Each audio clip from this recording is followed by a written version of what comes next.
Lentra and CNBC TV-18 Digital Lending Summit, Mumbai, India.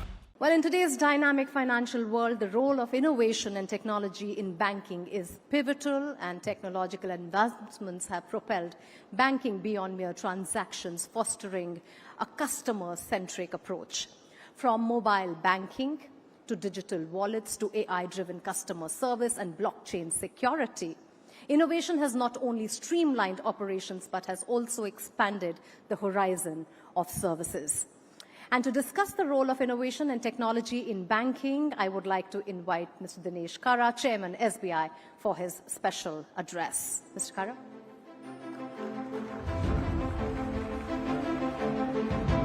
Thank you. Very good morning to all of you. This is one subject which is probably gaining a lot of currency these days, and rightly so, because when we look around and observe that the kind of infrastructure creation which has happened over the past couple of years, when it comes to the digital space, perhaps India has got a very different role across the globe. The special emphasis which has been given on the financial inclusion by the Government of India, and also the steady rise in the consumption patterns, that has led to the exceptional growth in the India's financial services industries. Particularly as far as the credit availability is concerned, we observed that despite the continuous growth in demand for credit over all these years, the unmet credit needs, and also more so from in the area, more so the rural areas where there is a felt need for this credit, there is a huge gap. And that gap is essentially attributed to the uncertainty about the risk profile of the borrowers, or maybe there is not adequate information which is available relating to the borrower's profile. So that is something which is holding the lenders as far as their willingness to or their ability to lend to this particular strata of society. And the fact remains that it has led to a situation where the credit has become very expensive for this segment of society who actually need it the most. In this context, there was a report which was published by E&Y, which has talked about the digital lending in India, and also it talks about its being at a very nascent stage. But even this report talks about that it is likely to grow at a very rapid pace, and the digital lending disbursements are expected somewhere to the tune of about 47 trillion by 2026. The lending market, of course, continues to face persistent challenges, which actually hinder the commercial momentum. The rapid growth of the fintech firms and the increasing demand-supply gap in credit have led to the launch of several initiatives of GOI as part of India Stack. This India Stack is actually reshaping the digital lending ecosystem for this new era, and it aims to promote the use of standardized protocols, advocate transparency, and commoditize lending products. The lending ecosystem, therefore, has undergone a revolution in the last decade, and new technologies and non-traditional players are creating a niche market for the value-based credit, prioritizing speed, convenience, and customer service. Infrastructure development initiatives which have been taken in last couple of years, starting from Aadhaar, eKYC, DigiLocker, Open Network for Digital Commerce, OCAN, etc., and various other policy-led initiatives such as First Loss Default Guarantee Program. They are all targeted towards the promotion of the digital lending and are helping solving the persistent challenges of the Indian lending market.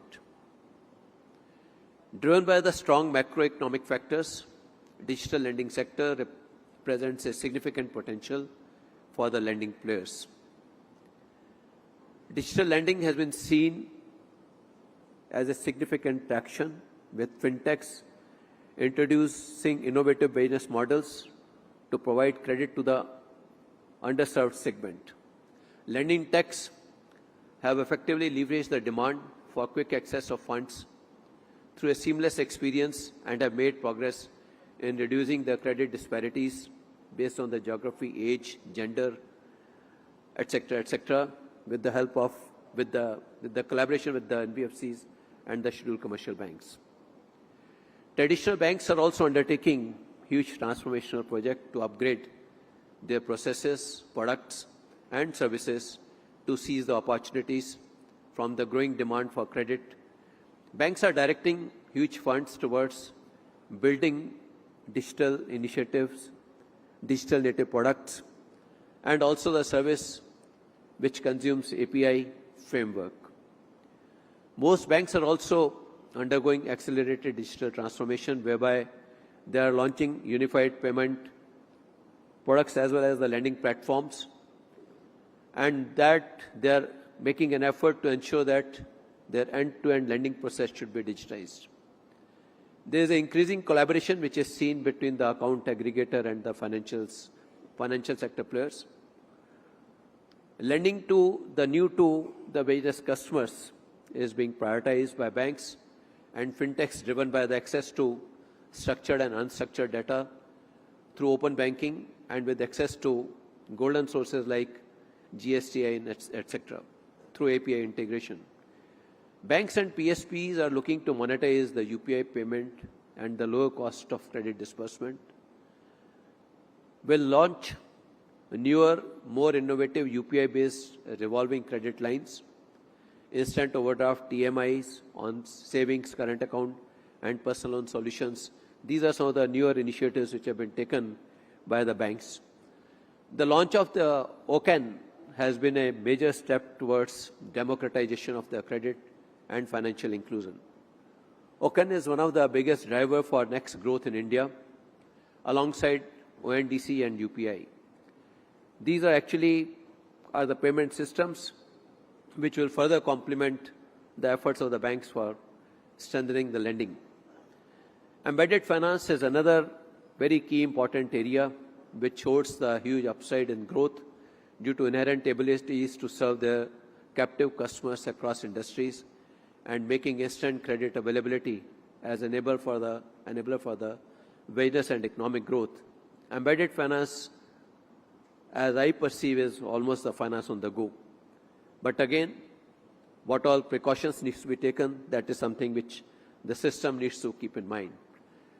Through initiatives such as ONDCs and financial service players, very active participation in the network, it will not only help in augmenting the customer base, but also helps in enabling instant e-commerce payments through ONDC platform and will lead to democratization of the e-commerce participation by local and hyper-local merchants. Efficient utilization of artificial intelligence and advanced analytics can redefine and accelerate the success of digital lending. The technology can streamline the lending process, eradicate the inaccuracies, prevent fraud, and ensure that lenders effectively provide successful loan products to eligible borrowers according to their felt need.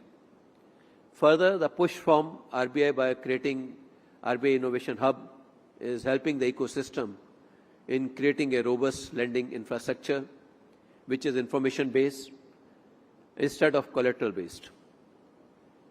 But in the backdrop of all these developments, the very important aspect which cannot be ignored is the data privacy regulation, which is just around the corner, which will certainly lead to enhanced scrutiny from the regulators and will lead strategic calibration by banks and fintech. To my mind, this is going to be a major change in the way all of us consume data, all of us use data for various decision algorithms. In India, sustainable finance is also gaining significant momentum. Of late, we have seen that there is a sharper focus for the sustainable development, and there is increasing recognition of the potential risk and opportunities associated with the ESG factors. Fintech companies, banks, and non-banking financial players have exhibited traction for digital lending to streamline seamless loan disbursement, approval, recovery, credit assessment, and other credit services, while imbibing the ESG considerations into the lending decisions. The lending tech space is growing exponentially, but despite the immense growth potential, these players face a range of challenges that can hinder their overall growth story, from regulatory prescriptions to the tightening of the funding inflows, and from the need for a robust infrastructure to the customer trust. They must navigate the complex landscape to achieve the sustainable growth and profitability. Approach of the regulator, to my mind, is essentially to fix a broader guardrails for adopting the soft touch regulations. And it is also helping to promote the digital lending with a sustainable future. These are some of my thoughts on the subject. I wish all of you the very best and very meaningful deliberations throughout the day. Thank you very much.